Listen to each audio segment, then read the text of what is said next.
अस्सलाम वालेकुम नाज़रीन, उम्मीद है आप लोग खैरियत से होंगे। नाज़रीन, आज हुई तो बहुत सारी पेशरफ्त हैं सियासत के मैदान में, लेकिन एक जो अहम पेशरफ्त हुई है वो ख़ास उसको अहम पेशरफ्त कहा भी नहीं जा सकता। लेकिन उसको जिस तरह से आपको पता है, इमरान खान साहब अब उनकी एक एक चीज़ के ऊपर मीडिया की नज़र होती है और एक एक चीज़ एक एक बात उनकी मीडिया में आ रही होती है। कोई चीज़ भी ढकी छुपी तो उनकी होती नहीं है। तो इसी तरीके से आज उनकी एक तस्वीर सामने आई जिसमें वो अपने पैरों पे खड़े हैं और उसके साथ ही हम लोगों ने देखा कि इमरान रियाज जो हैं, जो सहाफ़ी हैं, अपने आप को सहाफ़ी कहते हैं। सहाफ़ी वैसे वो पहले थे, कोई शक नहीं, वो बहुत एक अच्छे एक मायानाज सहाफ़ी थे। लेकिन पिछले चंद दिनों से पिछले चंद सालों से जो हमने उनका किरदार देखा है सहाफ़त में, तो वो सहाफ़ी कम और पीटीआई के कारकुन ज़्यादा लगते हैं। चलें, बहरहाल उन्होंने एक ट्वीट किया और उस ट्वीट में उन्होंने लिखा कि लोगों फिर खड़ा हो गया, और साथ ही उन्होंने इमरान खान साहब की तस्वीर शेयर की जिसमें नज़र आता है कि इमरान खान साहब खड़े हैं। तो हुआ तो कुछ भी नहीं था। मैं ये कहती हूँ नाज़रीन, मेरा तो जो अपनी असेसमेंट है वो यही असेसमेंट है कि वो जो एक लॉन्ग मार्च का उन्होंने ऐलान कर दिया था, लॉन्ग मार्च की भी आप लोगों को हिस्ट्री पता है कि वो पीछे पड़े हुए थे इमरान खान साहब शुरू दिन से कि जनाब इलेक्शन करवाएं। और जैसा कि आप लोगों को पता है कि जब वो खुद हुकूमत में थे, 3 साल और 7 माह जो उनकी हुकूमत थी, तब अपोजिशन उनके पीछे पड़ी हुई थी कि इलेक्शन करवा दें, और ये मानते नहीं थे। और उस टाइम नाजरीन, जैसा कि आपको पता है कि जितने भी गैलप सर्वे आ रहे थे, जितने भी प्राइवेट और सरकारी सतह पे जो सर्वे आ रहे थे, उसके मुताबिक इमरान खान साहब की जो मकबूलियत थी वो बड़ी तेज़ी से गिर रही थी। और उसकी वजह क्या थी? उसकी वजह वही थी कि कोई मुआशरत का हाल नहीं था और बेरोज़गारी फैल रही थी, लोगों के मकान टूट रहे थे, और जिसकी वजह से लोगों में गुस्सा पाया जाता था। मकान कैसे टूट रहे थे? जो साकिब निसार साहब ने वो जो कराची में आप लोगों को पता ही है कि फ़ैसला दिया था कि जनाब जितने भी रेलवे कॉलोनी के साथ साथ आबादी है उसको तोड़ दे, और उन्हीं दौरान आपने देखा कि वो बनी गाला का जो उनका घर था उसको चंद लाख रुपए दे के रेगुलराइज करवा दिया गया। तो लोगों में उस वक्त बड़ा गुस्सा पाया जाता था इमरान खान साहब की दोगली पॉलिसियों की वजह से, बेरोज़गारी और महंगाई। और उस टाइम नाजरीन ये सर्वे में ये चीज़ सामने आती थी कि अगर आज, यानी कि जब इमरान खान साहब की हुकूमत थी, कि अगर आज इलेक्शन हो जाए तो नवाज शरीफ साहब की जो हुकूमत है, PMLN की हुकूमत है, वो 2/3 मेजोरिटी के साथ दोबारा इक़्तिदार में आ सकती है। और उस वक्त लोग याद कर रहे थे नवाज शरीफ साहब को, उस वक्त ये हालात थे। और फिर हमने देखा कि जनाब इनकी हुकूमत एक जमहूरी तरीके से, एक लीगल तरीके से खुद अदम एतमाद की तहरीक के सामने हम देखते हैं कि उनकी हुकूमत चली जाती है। और जब हुकूमत जाती है तो उसके बाद जनाब ये जो सरकार है इमरान खान साहब, ये दोबारा से हमें नज़र आता है कि सड़कों पर आते हैं और दोबारा से ये लोगों में शोर मचाना शुरू कर देते हैं। मुझे साजिश के ज़रिए निकाला। हालांकि आप लोगों ने देखा कि इनके पास बोलने के लिए, अपनी जो कारकर्दगी दिखाने के लिए, अब लोगों को बताने के लिए कि इन्होंने 3.5 साल हुकूमत में रह के कौन सा ऐसा काम किया था, वो उनके पास कुछ भी नहीं था तो एक बयानिया इन्होंने बना दिया और वो बयानिया इन्होंने बेचा। और इनकी किस्मत अच्छी कि वो बयानिया बिक गया, और हमने देखा कि सारी की सारी जो आवाम थी उन्होंने सबको पीछे लगा दिया कि जनाब अमेरिका ने मुझे निकाला। और निकालने वालों में हमारे अपने भी मीर जाफ़र मीर सादिक थे।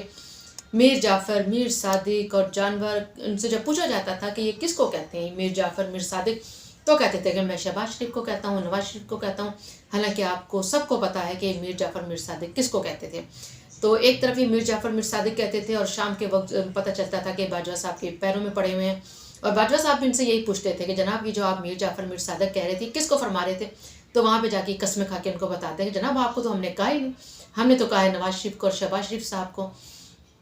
चले, बहरहाल नाज़रीन, फिर हम लोगों ने देखा कि जब 29 नवंबर आती है तो फ़ौरन ही जब बाजवा साहब के रिटायरमेंट का टाइम आता है तो फ़ौरन ही जो कौमी यूथ होती है, जो PTI के जितने भी कारकुन थे सोशल मीडिया के ऊपर, वो सारे के सारे बाजवा साहब के पीछे पड़ जाते हैं और कहते हैं कि ये वही था, ये था मीर जाफ़र मीर सादिक और ये था क़त्तार। तो नाज़रीन, बात ये हो रही थी कि इमरान खान साहब ने फिर लॉन्ग मार्च का आगाज़ किया और उसमें उन्होंने कहा कि जनाब 15-20 लाख के करीब मैं मजमा लेकर तो इस्लामाबाद पिंडी में पहुंचने वाला हूं। लेकिन हम देखते हैं कि उसका आगाज़ ही लॉन्ग मार्च का बड़ा ही बुरे तरीके से होता है। और जब वो देखते हैं कि कोई सर पैर नज़र नहीं आ रहा, उनको फेस सेविंग नहीं मिल रही कि किस तरह से अपने लॉन्ग मार्च को उसको कवर करें, इसको ख़त्म करें, तो जनाब एक ड्रामा क्रिएट होता है और उसमें नज़र आता है कि जनाब एक गोली चलती है। और उसमें चलें मान लेते हैं कि गोली चलती है, लेकिन जो कहा जाता है ना कि इनके पैरों को गोलियां लगी हैं, जैसे कि इन्होंने खुद फरमाया था 2-3 दफ़ा इन्होंने इमरान खान साहब ने बयान दिए हुए हैं कि मेरी टांग पे 3 गोलियां लगी हैं, मेरी टांग पे 4 गोलियां लगी हैं, जबकि कहा जाता है कि फ्रेगमेंट ऑफ जो गोली के चंद फ्रेगमेंट्स लगे हैं, ज़र्रे आप कह लें कि ज़र्रे इनके पैरों को लगे हैं, वो छू के गुजरे हैं, हड्डी को कोई नुकसान नहीं पहुंचा। लेकिन हम देखते हैं कि लंबा चौड़ा सा वो प्लस्तर लगा होता है। और फिर हम लोगों ने ये भी सीन देखा कि वो प्लस्तर जनाब वो जो एक और क्या कहते हैं कि साहबी, तो मैं कहती हूँ उनको साहबी कहना साहबी को गाली देने के मुतरादिफ है, सभी इब्राहिम साहब, वो उनके उस प्लस्तर को जो उनकी टांग से उतरता है उसको लेके खड़े हुए, तो तस्वीर उतरवा रहे हैं और उसको कह रहे हैं इसको हम प्रिजर्व करेंगे। आप अंदाज़ा करें कि ये इस कौम का हाल है। इमरान खान साहब ने इनके दिमागों में इस हद तक भूसा भर दिया है कि वो किन चीज़ों को महफूज कर रहे हैं, इतना वो मोहब्बत जता रहे हैं। तो शख्स से नहीं पूछते कि वो शख्स जब इक़्तिदार में आया था तो उसने आवाम के लिए क्या किया था। तो नाज़रीन, उसके बाद बात ये हो रही थी कि लॉन्ग मार्च ख़त्म हुआ तो उसके बाद फिर उन्होंने एक शोशा छोड़ा कि जनाब मैं असम्बलियाँ तोड़ दूंगा, मैं असम्बलियाँ तोड़ दूंगा। और हमने देखा कि अभी तक असम्बलियाँ भी नहीं टूटी। और अभी हम लोगों ने सुना कि वो कह रहे थे कि लिबर्टी चौक के ऊपर वो एक जलसा करेंगे और वहाँ पे वो देंगे असम्बलियाँ तहलील करने की तारीख। मैं कहती हूँ इन्होंने मजाक बना दिया है इसको। सोशल मीडिया के ऊपर भी इतनी इसके बारे में भी बातचीत हो रही है कि अब उसकी भी ये तारीख देंगे। तो चलें देखते हैं, वो भी कोई दूर नहीं है उनका। और दूसरी खबर नाज़रीन ये है कि इस्लामाबाद हाई कोर्ट ने इमरान खान साहब को 9 जनवरी को तलब कर लिया है। तलब भी क्यों किया है, फौजदारी मुकदमा बन गया है। जो तोशाखाना में इन्होंने जो चीज़ें ली थी और झूठ बोला था उसके हवाले से अब इनसे सवाल तलब होगा कि आज ज़रा जवाब सवाल तो करें। तो नाज़रीन, एक और लास्ट और आखिरी खबर ये है कि एक नजम सेठी साहब की ये खबर है और उन्होंने ये कहा है कि अगर इमरान खान साहब पंजाब असम्बली को तहलील करते हैं या कोई सी भी असम्बली तहलील करते हैं तो अगर ऐसा होता है तो उनको नाअहल कर दिया जाएगा। लेकिन जहाँ तक मेरी राय है, जहाँ तक मेरा तज्जिया है, मेरा ये ख्याल है कि वो असम्बली तहलील करें या ना करें, जो इनके ऊपर केसेस हैं, जितने इनके ऊपर केसेस बने हैं, ये इन्होंने नाअहल हर हाल में होना है। केसेस इनके ऊपर कोई कमज़ोर नहीं है और केसेस वो नहीं है कि जो हम कहें कि ये इनके ऊपर इल्ज़ाम लगा है या जिसके बारे में इमरान खान साहब कहें कि ये मुझ पर झूठा इल्ज़ाम लगा है। केसेस वो हैं कि जिनके ऊपर प्रूफ सामने आए हैं। आप तोशाखाना का केस उठा के देख लें, उसके ऊपर ये इन्होंने इकरार किया है कि हाँ मैंने घड़ी ली है और मेरी घड़ी मेरी मर्ज़ी।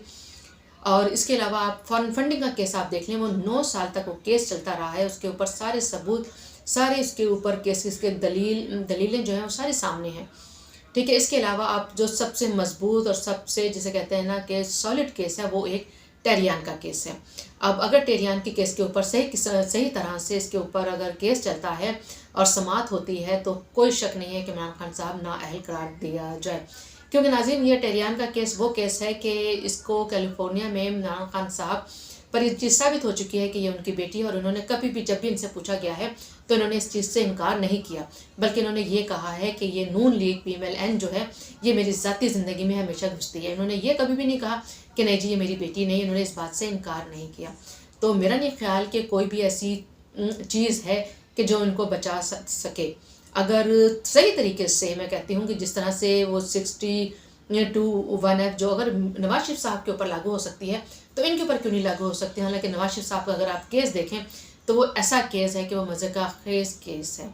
मैं कहती हूँ कि अदालती कार्रवाई में एक तो वो भुट्टो साहब को जिस तरह से उसको अदालती कत्ल करार दिया जाता है, एक ये नवाज शरीफ साहब के ऊपर भी है कि जिस तरह से इनको अदालती तौर पे साजिश के ज़रिए और एक झूठा केस बना के एक नाम नेहाद सा एक फ़ैसला देकर तो 3 दफ़ा के प्राइम मिनिस्टर को उनकी वजारत से हटा दिया जाता है। और ना सिर्फ वजारत से हटाया जाता है बल्कि उनको सदारत से भी, उनकी पार्टी की सदारत से भी हटा दिया जाता है। तो मैं ये कहती हूँ कि एक ऐसे केस पर कि जो बात थी ही नहीं, उसके ऊपर जब इतना बड़ा स्टांस लिया जाता है तो इमरान खान साहब के ऊपर तो ये बात मानी जाने वाली चीज़ है। उन्होंने खुद इस बात का इकरार किया है। लेकिन अगर फिर भी ना हो तो फिर आप ये नहीं कह सकते कि इस्टेब्लिशमेंट जो है वो न्यूट्रल है। लेकिन बहरहाल जनरल आसिम मुनीर के आने के बाद हमने जो तब्दीलियाँ देखी हैं उससे तो यही अंदाज़ा होता है कि अब जो हालात हैं वो सही रुख पे गामज़न हैं।